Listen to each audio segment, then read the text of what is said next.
Salam, hər vaxtınız xeyir olsun əziz tamaşaçılar. Azedo Təhsil Portalı və Sosial Tədqiqatlar Mərkəzinin birgə layihəsi olan Təhsilsiz verilişinin yeni formatı ilə qarşınızdayıq. Təhsilə dair ən aktual mövzuları təhsil tədqiqatçısı Elmin Nuri ilə bir yerdə müzakirə edəcəyik. Xoş gördük, salamlayırıq. Düşünürəm ki, yaxşı müzakirəmiz olacaqdır. Elmin bəy, mövzular çoxdur. Elə müəllimlərin tam ştatlı iş qrafikasında işləyəcəyi ilə bağlı ilk əvvəl danışaq. Bu müəllimlər arasında böyük rezonans doğurdu. Baxmayaraq ki, məsələ ilə bağlı rəsmi qanun qəbul edilməyib, amma sosial mediada ictimai müzakirə obyektinə çevrildi məsələ. Maraqlıdır ki, bəs bu reaksiyanın səbəbi nədir?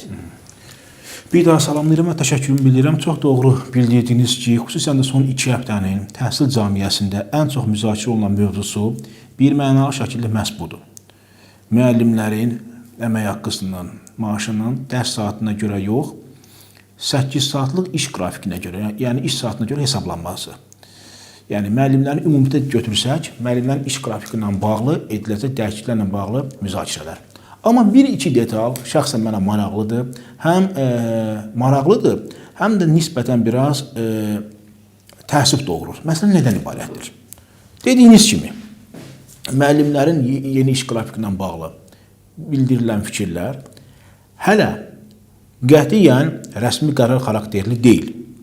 Bu, müzakirə mərhələsindədir, müzakirə predmetindədir.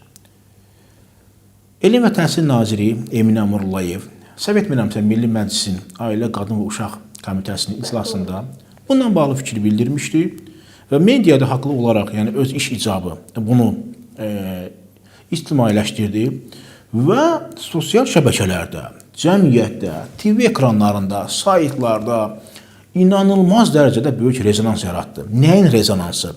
Sanki artıq bununla bağlı qərar qəbul edilib, bununla bağlı artıq müəllimlərə məcburi, icbari şəkildə hər hansı bir göstərişlər verilib və onların bütün planları pozulub.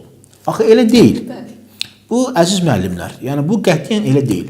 Başlayaq əvvəldən.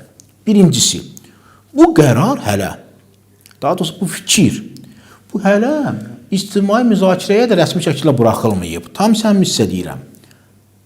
İndiki müzakirələr, ictimai müzakirələr, peşəkar ictimai müzakirələrə də tam şəkildə buraxıldı sayılmaz. Məsələn, xatırlayırsınızsa 4 il bundan əvvəl şagirdlərin etik məktəblərdə etik davranış qaydaları ilə bağlı qaydalar hazırlandı və onlar ictimai müzakirəyə buraxıldı. Və hələ də onunla bağlı tam rəsmi qərar yoxdur. Ötən il müddət rəhbərliyi, nazirlik tərəfindən bildirildi ki, bu il gələn ildən etibarən məktəbdə tətbiq olunacaq, amma hələ də biz bunu gözləyirik. Deməm nədir ibarət Məldəm xanım? Biz hələ bunu ictimai müzakirədə də olduğunu deyə bilmərik. İctimai müzakirə o zaman ola bilər ki, bu müəllimlərin iş qrafiki ilə bağlı müddəalar, qaydalar hazırlana, məhz həmin qaydalar eynən şagirdlərin etik davranış qaydalarında olduğu kimi həmin müddəalar ictimai müzakirəyə buraxıla. Biz hələ yalnız buna ictimai müzakirəyə buraxıldı deyə bilərik. Artıq bununla bağlı istər müəllim, istər direktor, istər valideyn, şagird, ümumiyyətlə hər bir vətəndaş təhsil içərisində olub-olmasına asılı hər bir şəxs artıq öz fikrini bildirə bilər. Çünki ortada bəlli müddəalar var. Ortada, necə deyim ki, xüsusi maddələr var. Və o ictimai müzakirələrin sonucunda həmin müddəaların bəziləri qalır, bəziləri çıxdaş edilir, bəziləri isə formasiyasını dəyişir. İndi əzizlərim, ortada yalnız və yalnız bununla bağlı bir ideya var. İctimai müzakirəyə təqdim olunan müddəalar belə yoxdur. Strategiya yoxdur, planlama yoxdur, proqram yoxdur. Yaxşı, bax bu nəyin narahatlığıdır? Bu mənə təəccüb doğurur. Bəziləri bildirirlər ki, mən tez-tez oxuyuram mediada və s. Bu 2027-ci il üçün hesablanmış qərardır. TikTok, Instagram səhifələrində bir banner kimi hazırlayırlar ki, 2026-2027-ci ildən etibarən müəllimlər artıq 8 saatlıq iş qrafikini işləyəcəklər. Axı belə deyil. Biz hələ nə 2026, nə də 2027 ilə bağlı heç bir, yəni bu maarifləndirici funksiya olaraq ehtiyac görüb bunu deyək ki, heç bir rəsmi bir qərar yoxdur. Siz rəsmi şəkildə Nə zaman 2027 rəqəmini eşitmisiniz? Bax, bu məsələ qalır burada. Eşidə bilməzsiniz hələ ki. Ümumiyyətlə, müəllimlərin yeni iş qrafiki ilə bağlı, maaşlarının bu qrafikasının hesablanması ilə bağlı bildiyimiz cəmi 2 nazir tərəfindən deyilən 2 informasiya var, 2 məlumat var. Onlardan birincisi, bu prosesin yalnız və yalnız sertifikasiyada, yəni müəllimlərin sertifikatlaşdırması prosesində yüksək bal toplayan müəllimlərə şamil olunmasıdır, yalnız onlara. Yəni, 60 balın 51 balına qədər nəticə göstərənlərə ümumiyyətlə şamil olunmayacaqlar. Hətta onlar istəsələr də belə, mən elmin, deyək ki, müəllimə məktəbdə, mən toplamışam, deyək ki, 45 bal. Mən istəsəm də belə qapını döyüb, bəli, bu şərtlə çalışmağa icazə ala bilmərəm. Çünki birinci şərtə cavab verə bilmirəm. Bu birinci məsələ. İkinci məsələ isə bunun könüllülük effektindədir. Məcburi deyil, icbari deyil. Yəni, həmin şəxslər də könüllü şəkildə iştirak edəcək. 51-60 bal aralığında. Hələ bəlkə, məsələn, nədir? Müddəalar ona görə vacibdir ki, bəlkə heç 51 bal da hesablanmayacaq. Bəlkə göstəricilər 58-60 bala yığan müəllimlərə xat edəcək. O da, bəli, çox təəssüf dəqiq məlumat yoxdur. Mən çox xahiş edirəm ki, bizim rəsmi təhsil dairəsi artıq bununla bağlı strategiyanı, proqramı, şərtləri, müddəaları cəmiyyətə açıqlasın. Heç olmasın bir qismini açıqlasın. Məsələn, müəllimlər bilsələr ki, bu 8 saatlı iş qrafikinə görə işləmək yalnız və yalnız 55-60 bal yığan müəllimlərə aiddir və yaxud da ki, 58-60 bal yığan müəllimlərə aiddir. Digərləri bu məsələdə ümumiyyətlə iştirak etməzlər. Fikir bildirməyə Məltəm xanım hər kəsin haqqıdır. Amma ortada bu qədər xaos olmaz. Baxın, təhsil elə bir həssas sahədir ki, təhsillə bağlı qaranlıq pəncərənin arxasından danışanda o daha belə böyük ümidsizlik yaradır. Təhsilin mahiyyətinə gələcək var. İndiki böyüyən uşaqlar var. Sosial aspektlər var, maarifçi aspektlər var. Bu qədər müəmmalıq, çaşqınlıq içərisində olmağa ehtiyac yox idi, mən belə düşünürəm. Ən azı bu strategiya açıqlanmalı idi. Biz bilməliyik ki, bu kimə şamil olunacaq? Bəli, nazir sağ olsun. Açıqladı ki, bu könüllü olacaq və açıqladı ki, yalnız sertifikasiyasını yüksək bal toplayan müəllimlərə şamil olunacaq. Yaxşı, yüksək bal toplayanları, yəni kimlərə, neçə bal aralığında interval necə göstəriləcək? O deyilməlidir. Təkcə bu yox. Ümumiyyətlə bununla bağlı ictimaiyyətə açıqlanmalı, hələn başqa bir çox məsələlər də olmalıdır ki, biz bu müəllimlərimizin izafi, üzr istəmə, hətta lazımsız şübhələrini, narahatlıqlarını və narazılıqlarının qarşısının az da olsa azaldığını görə bilək. Bəs ümumiyyətlə müəllimlərin yeni təhsil modelində iştirak etmək istəməməsinin səbəbləri nədir? Hansı vacib qeydləri deyə bilərsiniz siz? Yəni müəllimlər niyə görə 8 saatlı iş qrafikindən niyə razı deyirlər? Başlayaq buna. Burada yenə deyirəm, məsələnin kökündə müəllimin bu məlumatla bağlı, bu yeniliklə bağlı çox da bilgi sahibi olmamasındadır. Çünki müəllimə şərtlər, müddəalar sunulmayıb. Və müəllim narahatdır. Birincisi, öz əmək haqqısından narahatdır. Əmək haqqısından narahatdır ki, məsələn, bilir ki, müəllimlərimizin böyük əksəriyyəti həm də fərdi hazırlıq, repetitorluqla məşğuldular. Və onların hər birisi də açıq danışaq. Öz iş qrafikini, öz gündəlik həyat normasını elə bölüşdürüb ki, bəli, o həm orta məktəbdə dərs desin, dərsdən sonra da müəyyən qədər istirahətdən sonra, hətta deyirlər ki, istirahət edə bilmir, gedib öz hazırlığını keçsin, repetitorluğunu keçsin. Təbii ki, bu artıq məktəbin borcu deyil ki, müəllim repetitorluq fəaliyyətinə məşğuldur, biz mütləq və mütləq onu nəzərə alaraq qrafikində müəyyən bir güzəştdirək, yox. Məsələn, o bir tərəfinə biz sonradan toxunacaq repetitorluq tərəfinə. Məsələn, müəllim burada deyirsiniz ki, nəyə narazıdır? Müəllimdə birinci növbədə inam yoxdur, nə yalan deyim sizə. Açıq danışaq.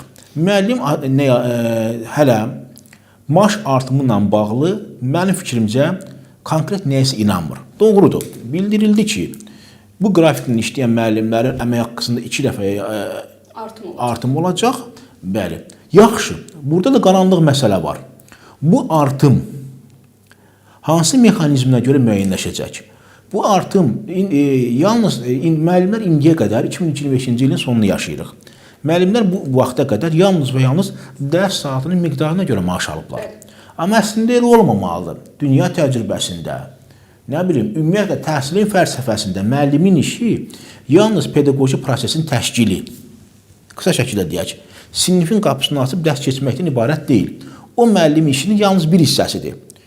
Buna müəllim işinin digər hissəsi dərs mövzuya hazırlaşma prosesi, proqramın hazırlanması, planlama, daha sonra sosial-ictimai fəaliyyət, ondan sonra fərdi məktəb daxilində fərdi konsultasiya və şagird təhsil alanlarla fərdi özünü inkişaf proqramında iştirak, valideynlərlə, digər təbəqədə olan şəxslərlə müəyyən bir layihələrdə iştirak. Hələ mən dərinə getmirəm ki, orada, məsələn, Finlandiya modelində var, tədqiqat, research profilli fəaliyyət, ona biz keçmirik, ona tam hələ biz hazır deyilik. Biz, ümumiyyətlə biz, amma müəllimin iş funksiyasını məktəbdə yalnız və yalnız bir funksiyanın bölmüşük. O da adlanır pedaqoji prosesin təşkili, yəni sinifin qapısını açıb dərsin keçirilməsi və dərsin tamamlanması. Qurtardı, getdi. Və müəllimin məktəbdəki fəaliyyəti bu ilə də tamamlanır. Və bizim müəllimlər də çox təəssüf olsun ki, məktəb daxili iş funksiyasını buna görə bölüblər. Dərs saatları hər şeyi müəyyənləşdirib. Və dərs saatı hər şey müəyyənləşdirdiyinə görə müəllim digər funksiyalarını üzə çıxara bilməyib. Məsələ bundan ibarətdir. İndi müəllim etiraz olaraq deyə bilər ki, mən digər funksiyalarımı həyata keçirməkdən ötəri bunun üçün maaş məsələsi var, o var, bu var. O necə olacaq, artım necə olacaq? Bəli, mən bu istiqamətə repetitorluqdan imtina edirəm. Gəlirəm bura, 8 saatlıq tam rejimdə işləyirəm. Bu mənim əlavə maaş artımıma necə təsir edəcək? Bu da haqlı sualdır. Dediyim kimi, sualınıza konkret olaraq cavab verirəm ki, müəllimdə bu dəqiqə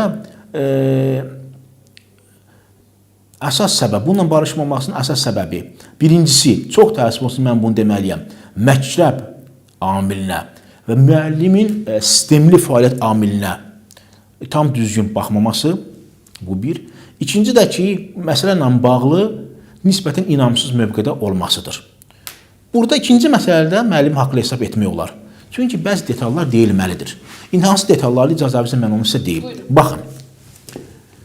Ha deyirlər ki, bizim xaricdə nə işimiz var, dünya təcrübəsində nə işimiz var, elə deyil. Mən demirəm biz Finlandiya modelini gətirib olduğu kimi bura yox. Oradakı icad olmuş velosipedi yeni icad etmə ehtiyac yoxdur.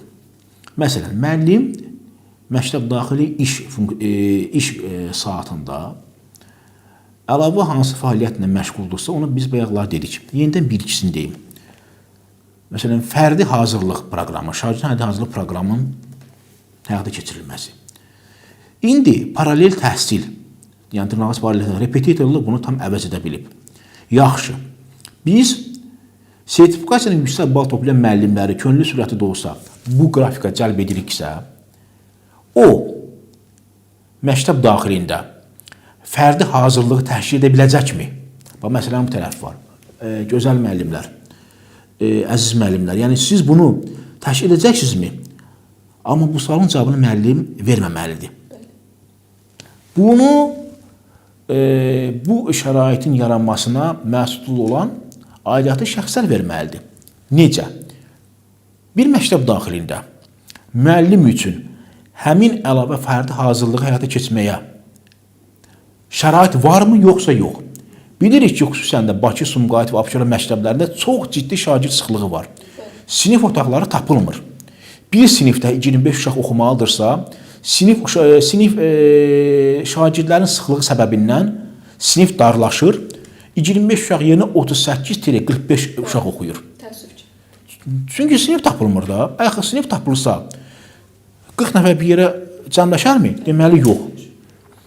İndi belə olan təqdirdə biz müəllimə necə deyə bilərik ki, müəllim, sən repetitorluğu kənara qoyursan, evində və yaxud da ki, kiraya verdiyin başqa bir yerdə repetitorluq etmirsən, gəlirsən məktəbdə əlavə fərdi hazırlıq proqramı altında uşaqlara həmin prosesi keçirsən. Tamam. Müəllim soruşar ki, mən bunu harda edəcəm? Sənin məktəbdə dərs keçməyə belə sinif yoxdur. Bu bir. İkinci, bu prosesə qədər mənim dərsi tamamlayıb, fərdi hazırlığa qədər oturmağa yerim yoxdur. Bu aralıqda mənim bir fincan çay, bir fincan qəhvə içib, zehni işdir, yorğun, insan çox yorula bilər. Müəyyən bir toparlanma üçün şəraitim yoxdur.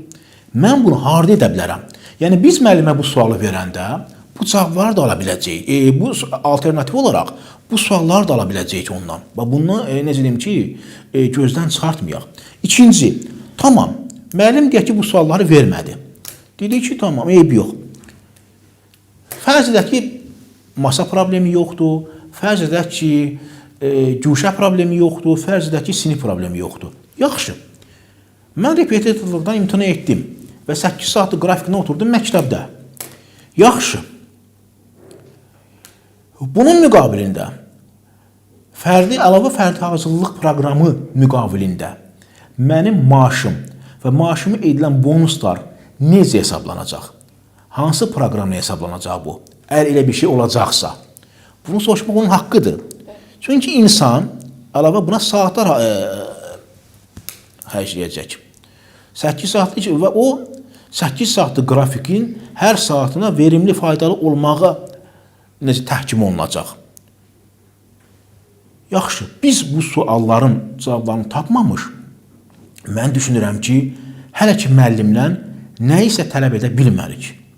Yəni, amma müəllimlərin burada narazılığı ifrat səviyyə çatsa da, bəzi məsələlərdə onları biz düşünürəm ki, başa düşməliyik. Digər, məsələn, üzr istəyirəm, əlavə mənim suallarım var. Məsələn, bu necə olmalıdır? Gəlin, icazə edin, mən bu sualları verim. Və düşünürəm ki, inşallah, mən bununla bağlı fikrim müsbətdir. Yenə deyirəm. Çox təəssüf olsun ki, biz sosial şəbəkədə də bəzi jurnalist dostlarımız çox sağ olsunlar, diqqət göstərdilər. Saytları açıqlamamızda da mexanizmlə bağlı müsbət danışdıq. Mən bu gün o fikirdəyim. Bəli, mən təhsil prosesi üçün, məktəbin funksiyası və mahiyyəti üçün, məktəbin özünə qayıtma fəlsəfəsi üçün bu mexanizmi uğurlu hesab edirəm. Amma mexanizmin özünü sizə deyim. Mexanizmin özünü. Mexanizmlə bağlı verilmiş qərarı deyil. Və mexanizmin necə tətbiq olunacağına bağlı fikrim deyil bu. Mən sadəcə bildirirəm ki, bu mexanizm yaxşıdır. Amma bu mexanizm nə dərəcədə uğurlu olacaq? Necə, bəli, gözəl əlavə etdiniz. Necə tətbiq ediləcək? Və necə tətbiq edildikdən sonra bunun faydalılığı necə olacaq? Biz elə buna toxunmuruq. Çünki buna toxunmaqda mən bir məna görmürəm. Nəyə görə? Çünki bizim əlimizdə hələ ki, müddəalar yoxdur. Strategiya yoxdur ki, biz ona baxaq. Bir vətəndaş olaraq. Bir təhsil adamı kimi yox. Bir vətəndaş olaraq, bax, bu yaxşıdır, bu detal yaxşıdır. Bu məktəbdə nə isə gücləndirə biləcək. O detallar yoxdur. Mən çox arzu edirəm ki, yəni bu ictimaiyyətə, müəllimlərə, məktəblərə tam şəkildə çatımlı olandan sonra vəziyyət nisbətən yumşalacaq. Amma indi şəraitdə ortada çox ciddi bir xaos var, informasiya xaosu var. Müəllimlər məhz bu informasiyasızlıq xaosuna görə bu qədər narahatdılar və sosial şəbəkələrdə artıq məsələ öz miqyasından çıxıb, məsələ birbaşa təhsilin, məktəbin, müəllim nüfuzunun aşağılanması ilə az qala nəticələnir. Bilən də danışır, bilməyən də danışır. Bəziləri yazır ki, təhsilimizin yeganə dərdi o idi ki, müəllimlər 8-ə qədər, 6-ya qədər 8 saat oturmurdular. Vallahi həmin adama mən əsaslandıra bilərəm ki, yeganə olmasa da əsas dərdi o idi. Söhbət ümumi təhsil mexanizmindən gedir. Müəllim, bəli, 8 saat oturmalıdır. Amma bir şərtlə. Biz həmin 8 saatlıq oturmaqdan ötəri, birinci, müəllimə lazımlı şərait yarada biləcəyiksə, ikinci, onu uyğun maaşla təmin edə biləcəyiksə, yoxsa ondan gözəl qrafik yoxdur. Çünki məktəbin işi və müəllimin funksiyası uşağı universitetə, buraxılış və blok imtahanına hazırlaşdırmaq deyil. Çünki çox təəssüf olsun ki, bizim illərdir ki, Məltəm xanım, təhsilə baxışımız yalnız testologiyaya xidmətin o tərəfə keçməyib. Məktəb insanın ən inkişaf etdiyi bir etapda 6, indi 5-dir, məktəb hazırlıqları saysaq. 5-17 yaş aralığında məzmun xətlərinin vasitəsilə onda təfəkkür, qavrayış, özünü dərk, situasiyaya görə qərar qəbul etmə bacarıqları əsasında həyata hazırlayan, onu şəxsiyyət yönümlü mexanizmlərə görə formalaşdıran və artıq azad həyata buraxan çox mürəkkəb bir funksiyadır. Baxın, məktəbin funksiyasına baxın. Universitet məktəbin funksiyasının yanında çox kiçikdir. Universitetin bir dənə funksiyası var. Müxtəlif ixtisasa görə əmək bazarında kadr hazırlamaq. Qutardı, getdi. Siz deyək ki, jurnalistikada oxuyursunuz. Sizin universitetin borcudur ki, sizi jurnalist ixtisasına görə əmək bazarını uğurlu kadr kimi hazırlasın. Bir xət, getdi. Məktəbin isə görün nə boyda funksiyası var. Biz bu məktəbin funksiyasını unutmuşuq. Əmin ola bilərsiniz buna. Mən müəllimlərdən məsələn nəyi məyusluq yaratdı mənə? Bu funksiyaya toxunan olmadı. Deyim ki sizə. Başa düşürəm, hər birimiz bir ailənin üzvüyük, hər birimizin sosial problemləri var və təbii ki, hər şeyi sosial müstəvidən dəyərləndirməliyik. Amma az da olsa biz buna toxunmalıydıq. Yaxşı, yəni bu qərarın heç bir müsbət cəhəti yoxdur. Tamam, aydındır. Bir saatdır ki, mən mənfiləri deyirəm. Axı, eyni qədər bunun müsbət tərəfləri var. Baxır, amma necə? Necə tətbiq olunacaq və necə nəticə verəcək? Siz bayaq elə sosial mediada yanlış məlumatlardan da bəhs etdiniz, müəllimlərin kütləvi etirazından. Hətta mən qeyd etmək istərdim ki, müəllimlər artıq hashtaglər yaradıblar ki, tam ştat işə yox deyək. Bu halda sual yaranır ki, həqiqətən də bu reaksiyaya doğuracaq bir problemdirmi? Yəni müəllimlərin bu qədər reaksiyası doğrudurmu? Xeyr, doğru deyil. Müəllim hashtag yarada bilər. Müəllim də digər bərabər hüquqlu vətəndaş kimi öz etirazını qaldıra bilər. Amma yox deyəklə mən razılaşa bilmirəm. Müəllim, hörmətli müəllim, sən niyə yox deyirsən? Sənin əlində tam ştatlı işlə bağlı strategiya yoxdur. Bunu Elm və Təhsil Nazirliyi elə açıqlamayıb. Bəli, əslində məsələnin heç mahiyyətini etməyiblər. Mən onu demək istəyirəm. Axı mahiyyət ortada yoxdur. Ortada rəsmi qərar yoxdur və rəsmi qərarı əsaslandıran mexanizm ortada yoxdur. Olmayan şeyə necə etiraz edə bilirik biz? Bəlkə orada strateji proqramda elə müsbət detallar var ki, bu bizim məktəbin də, şagirdin inkişafına xidmət edəcək. Biz indidən niyə durub 8 saatlıq iş rejiminə yox deməliyik? Bu bir.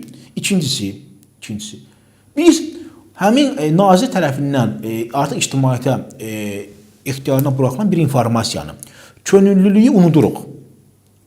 Bunu unutmamalıyıq. Elm və Təhsil Nazirinin özü deyir ki, bu könüllü funksiyadır. Bəli. Siz Məltəm xanım, sertifikasiyadan 59-60 balda toplasanız, ən azı Təhsil Naziri deyibsə, deməli bu reallaşacaq da bu. Bəli. Onların da komandası işləyir. Deməli, ən azı buna inanmaq olar. Siz ən azından bununla razılaşmaya bilərsiniz. Ortada könüllülük funksiyası var. İkincisi, sertifikasiyadan yüksək bal toplayan müəllimlərə şamil olma mexanizmidir burada. O deməkdir ki, sertifikasiya keçirildi bir sikl, 5 illik, 2021-2026-cı il ən yüksək bal toplayan müəllimlər orada ələndi və belə nəzərə alındı ki, bunlar təhsildə başqa istiqamətlərə də faydalı ola bilərlər. Məhz həmin şəxslər 8 saatlıq iş prinsipinə cəlb olunacaqlar. Bu cür hashtag yaratmaqla biz həmin şəxsləri də artıq müəyyən bir şübhə sahib etmiş oluruq. Mən bundan heç razı deyiləm. Hər şeyə mənfilik süzgəcindən baxmağa ehtiyac yoxdur. Mənfilik pəncərəsindən baxmağa ehtiyac yoxdur. Problem varsa əlbəttə. Bayaq özümüz də dedik ki, masasından tutmuş, sinif otağından tapılmamasına qədər problemi zaten biz dedik.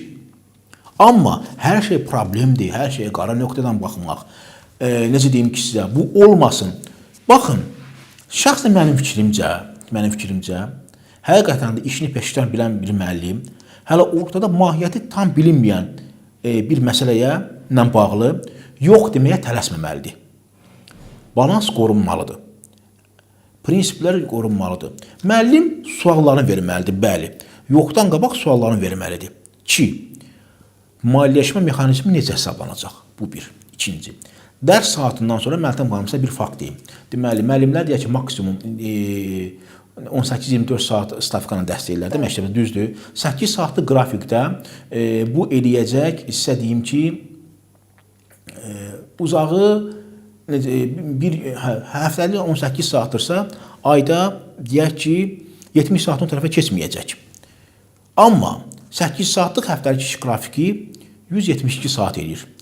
100 saatdan çox əlavə saat qalacaq. 100 deyək, 90 deyək, 90 saat eləyir. Tamam.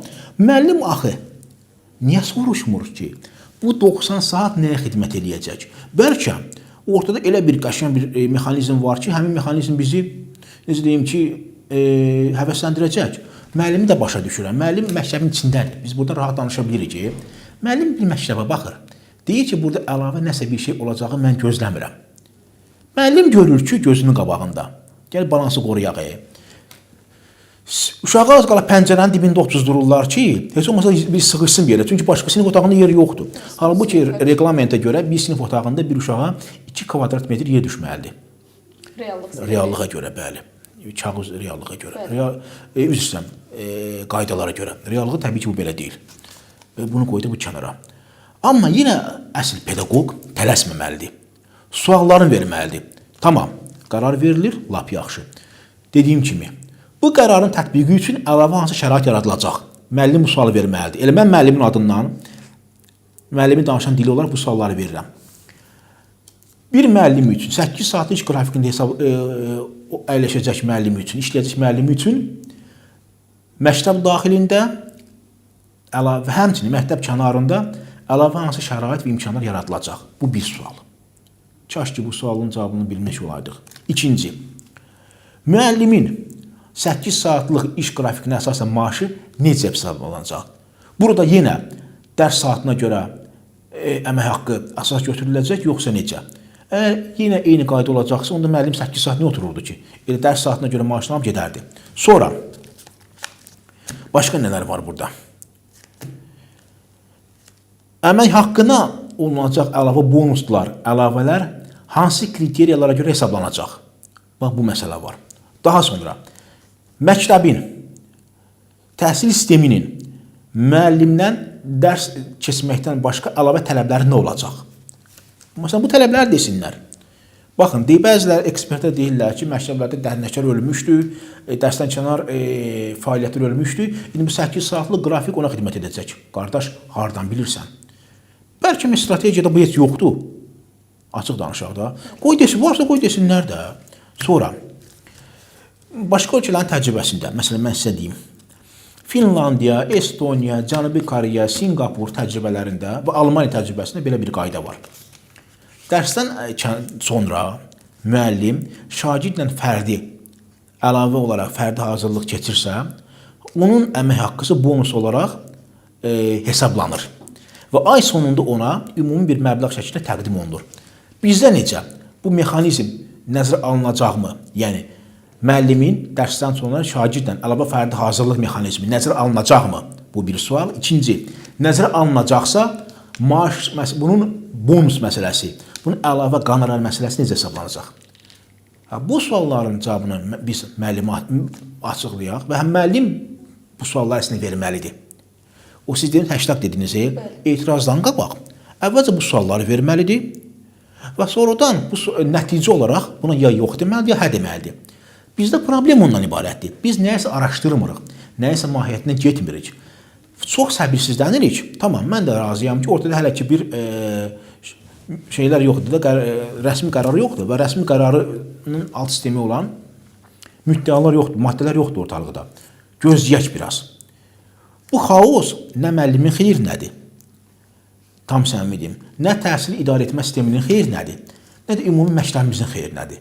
Bu xaos yalnız və təhsilə olan, necə deyim ki, zəif münasibəti biraz da pisləşdirir. Məsələ bundan ibarətdir. Biz bayaq elə repetitorluqdan danışdıq. İstərdim ki, həmin mövzuya bir daha qayıdaq. Yeni təhsil modeli repetitorluğun ləğvinə yönəlibmi? Yəni, bu sistemlə repetitorluq tam aradan qaldırıla bilərmi? Birinci, repetitorluğun tam aradan qaldırılmasına mən heç cürə inana bilmirəm. Uzun illərdən sonra belə bu mümkün olmayacaq. Tam səmimi deyirəm. Bu inandırıcı görünmür. Yəni dünyanın əksər yerlərində repetitorluq həmişə var, amma repetitorluğun bu boyda, böyük miqyasda, böyük müstəvidə inkişafının bəli qarşısı alına bilər. Qarşısı alına bilər. Amma bunun üçün də uzun illər lazımdır. Çünki repetitorluq indiki inkişaf həddinə uzun illərin, inkişaf dırnaqarası inkişafına söhbət gedir. Mən repetitorluq heç vaxt inkişaf mexanizminə baxa bilmərəm. Repetitorun bir işi var ki, qəbul proqramına təhsil alanı hazırlamaq. Özü də, necə deyim ki, burada problemlər həddin artıq çoxdur. Bəziləri deyir ki, təhsilimiz repetitorluğun sayəsində ayaqüstə qalıb, tamamilə yanlış fikirdir. Repetitorluq təhsil sistemini, təhsilin, söhbət əsl təhsildən gedir. Təhsilin faydalılıq indeksini heç vaxt ayaqüstə saxlayan mexanizm ola bilməz. Repetitorluq konkret hədəflidir. Bu hədəf bundan ibarətdir ki, bəlli proqram əsasında təhsil alanı müvəqqəti olaraq hazırlaşdırmaq, onda müvəqqəti yaddaş biz nəyə deyirik? Uşaq ikinci qrup hazırlaşır, coğrafiya, tarix, riyaziyyat, bununla bağlı informasiyaları özündə cəmləyir, artıq qəbul olduqdan sonra unudur. Repetitor bu qısa etapda imtahan prosesinə qədər təhsil alanı qəbul proqramının tələbləri əsasında müvəqqəti yaddaşla təhkim edilən bir sistemdir. Və bu zaman biz nə etiririk? Bu zaman biz birbaşa yaddaşa yönəlik olan, çox geniş analitika, geniş qavrayış və situasiyaya görə düzgün qərar qəbul etmə mexanizmimizi itiririk. Və bunun da günahkarı təhsil repetitorluq institutu deyil. Bunun da günahkarı məktəbdir. Məktəb o boşluq yaratmasaydı, repetitorluq, necə deyim ki, özü-özündən doğulmazdı. Tam səmimi sizə deyirəm. Bəli, repetitorluq dünyanın hər yerində var. Necədir amma? Bizimki kimi deyil. Bir istiqamətlə bağlı boşluq olan şəxs bir xidmət sektoru olaraq müəllimə müraciət edir. O həmin boşluğa görə, deyək ki, web dizaynerlik istiqaməti. Mənim zəifim orada. Sırf buna görə mən həmin xidmətdən yararlanıram. Bu repetitorluqdur. Və yaxud da ki, mən master səviyyəsi üzrə hazırlaşıram. Orada müəyyən bir sahə mənə yaddır. Sırf həmin sahəyə görə müəllimin qapısını döyürəm, onun qanarlarını ödəməklə hazırlaşıram. Bu repetitorluq əslində bu olmalıydı. Daha məktəb, təhsil tamamilə kənarda qalıb, hər şey, necə deyim, və o imtahan prosesinə hazırlama mexanizmi artıq, necə deyim ki, arzu olunmaz bir haldır. Və nəticə iş o yerə çatıb ki, bir müəllim imtahanda olmayan mövzunu uşaqlara bu sizə lazım deyil adından keçmir. Ay müəllim, ay sizə qurban. Bu mövzudur, bu dərsdir, bu imtahan üçün deyil. Bu mövzudur, dərsdir, fənni, bu hər birisi təhsilin məzmun xəttinin elementləridir. Təhsilin məzmun xətti isə birbaşa fərdi yetişdirən prinsiplərdir. Oxuyub anlamadır, qavramadır, dərk etmədir və s. və ilaxır. Bəsdir, hər şey imtahana görə biz müəyyənləşdirdik. Bu repetitorluq budur. Elmin bəy, ancaq belə bir məqamda var ki, müəllimlər yüksək maaş tələb edir, amma nə sertifikasiyada, nə bir yenilikdə iştirak etmək istəyirlər. Ancaq nazir də keçən gün qeyd etdi ki, yeni təhsil modeli tətbiq olunarsa, bu müəllimlərin maaşının artmasına zəmin yaradacaq.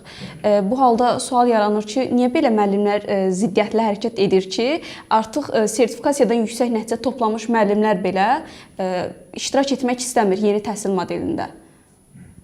Tam yerində verilmiş sualdır. Mən müəllimlərin indiki etapda bu qədər narazılıq və ziddiyyətli çıxışlarından qətiyyən barışa bilmirəm. Bəli, hər bir insan nəyə nəsə razılaşmaya bilər, nəyəsə şübhə edə bilər. Amma müəllimlər söhbətimizdə əvvəl dediyim kimi artıq elə reaksiyalar verirlər ki, sanki bununla bağlı artıq, necə deyim ki, sizə ən faciəvi bir situasiya yaranıb. Dediyim kimi, ortada rəsmi bir şey yoxdur. Ortada, necə deyim ki, sizə heç ictimai müzakirə müstəvisi deyil bu. İctimai müzakirə nə zaman çıxacaq dedim də sizə. Bəlli qaydalar hazırlanır. Məhz həmin qaydalar müzakirə çıxarılır. İndi isə yalnız bir fikir var. Müəllimlər bu fikirdən niyə bu qədər qıcıqlanırlar? O mənə çatmır. Əslində çatır. Müəllimlər biraz məktəbdəki reallıqları bilirlər. Amma ona görə danışırlar. Tamam, başa düşdüm. Reallıqları onlar bizdən yaxşı bilə bilərlər. Amma müəllimlərin təhsil edilməsi ondan ibarətdir ki, müəllimlərimiz təhsilə artıq başqa prizmadan, başqa inkişaf aspektindən baxmaq istəmirlər. Biz artıq sanki qəbullanmışıq ki, artıq bizimki elə budur. Biz elə təhsilimiz belə olmalıdır. Mən müəlliməm, gəlim 6 saat dərsimi keçməliyəm, getməliyim evimə, evdə məni uşaqlar gözləyir. Hazırlığımı keçməliyəm və bu mənim elə bir iş mexanizmimi əhatə etməlidir. Elə olmamalıdır. Başa düşürəm, gecikmişik çox şeylərdə. Başa düşürəm, bəzi reallıqlar buna hələ ki imkan vermir. Amma bu o demək deyil ki, biz bununla barışmalıyıq. Hörmətli müəllimlərimiz, bəli, mən hər bir şəxsə hörmətlə yanaşıram. Sizə onu da deyim ki, yəni repetitorluq həm də çox arzu olunan sahə deyil ha. Çox zülmlü bir sahədir. Tam səmsim, istər məsuliyyət, istər psixoloji, zehni ağlıman zülmlü bir sahədir. Yəni bir müəllim, repetitor olan şəxs həm də bir müəyyən bir sosial təminatını işlətməkdən ötəri ona müraciət edir. Yoxsa inandırım heç etməz də. Sadəcə müəllimdə müəyyən bir şübhə yaranıb ki, doğrudanmı bu mexanizm məni sosial problemdən qurtara bilər. Və o şübhə var. Bunu bu cür mən müəllimi anlayıram. Amma mən müəllimi nəyə görə anlaya bilmirəm? Müəllim çox təəssüf olsun ki, təhsilə hamından söhbət gedə bilməz ha. Çox hörmət etdiyim, təhsilin fəlsəfəsini, hər şeyi fəda şəkildə bilən, buna xidmət edən müəllim dostlarımın çox da hamısını salamlayıram, alqışlayıram. Müəllim təhsilə başqa prizmadan artıq baxmaq istəmir. Əlimizin altında akademiya var, telefon, ağıllı telefon. Coursera, Udemy, nə bilim, müəyyən platformalara biz girərək kursları iştirak edə bilərik. Oradakı müəllimlərin baxışlarına baxa bilərik. Tamam. Biz axı niyə təhsillə söhbət edəndə hər iki cümlədən sonra üçüncü cümləni hər dəfə sosial bir məsələ yönəldirik? Tam şəkildə deyirəm ki, hər birimizin sosial problemi var. Hər birimizin. Amma biz axı niyə ancaq təhsillə bağlı iki cümlə belə danışmırıq? Üçüncü mütləq sosial şeyə keçməlidir. Maaş zəifdir, məktəb belədir, məktəb belədir. Tamam da onu anladıq biz, onu anladıq. Amma biz bu günlər həm də üzərimizdə maarifçilik öhdəçiliyimiz var axı bizim. Bəs bu hara getdi? 20-ci əsrin əvvəlindəki müəllimlər gedib bir otaqlı bir məktəbdə, əgər ona məktəb demək olardısa, zülmlərlə, söhbət Üzeyir bəylərdən gedir, söhbət Salman Mümtazlardan gedir. Mirzə Cəlillərdən gedir, Üzeyir bəylərdən gedir, Haqverdiyevlərdən gedir. Dərs keçəndə bunu düşünürdülər. Bizim yəni heç olmasa bizdə faizimiz belə, o cür düşünə bilmirik. Məsələn, bu tərəfi tamamilə gözdən kənarda qalıb. Tamamilə haqlısınız. Və bu artıq məşəci bir məsələdir. Bilirəm indi, danışanda indi yəqin ki, sosial şəbəkələrdə bunu da bir iradlayacaqlar, qoy tutsunlar. Mən çox sevinərəm ki, məhz buna görə müəllim mənə irad tutur. Mən müəllimin böyük bir funksiyasını ona göstərdiyim üçün müəllim mənə iradlayacaqsa, bu mənim üçün şərəfdir. Bu elə bizim üçün şərəfdir. Elvin bəy, dəyərli fikirlərinizə görə təşəkkür edirik. Müzakirədə maraqlı keçdi. Bir daha təşəkkürlər. Azedo Təhsil Portalı və Sosial Tədqiqatlar Mərkəzinin birgə layihəsi olan təhsilsiz verilişini təqdim etdik. Görüşənədək.